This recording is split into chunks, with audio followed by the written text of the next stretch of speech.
আমরা এখন পুজো দিতে যাব বলে বেরিয়ে পড়েছি। অনেক দিন দূরে কোথাও যাওয়া হয় না, তাই আমি খুব এক্সাইটেড ছিলাম। এখন আমরা নবান্নর কাছ দিয়ে হয়ে যাচ্ছি বোম্বাই রোড দিয়ে। দেখো আমরা সবাই এই গাড়িতে করেই যাচ্ছি, 4 চাকায় করে। এই গাড়িতে করে যাওয়ার আনন্দটাই আলাদা। সবাই মিলে এখন নবান্ন পেরিয়ে চলে এসেছি, সামনেই আছে হুগলি সেতু। হুগলি সেতুটা কি দারুণ, তাই না?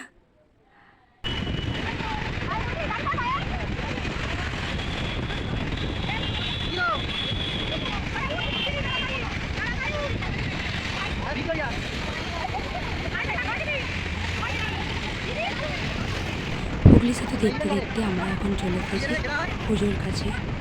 মিনিমাম 3 ঘন্টা 3.5 ঘন্টা লেগেছে আমাদের এই পুজোর কাছে যেতে। কমেন্ট করে জানিও ভিডিওটা কেমন।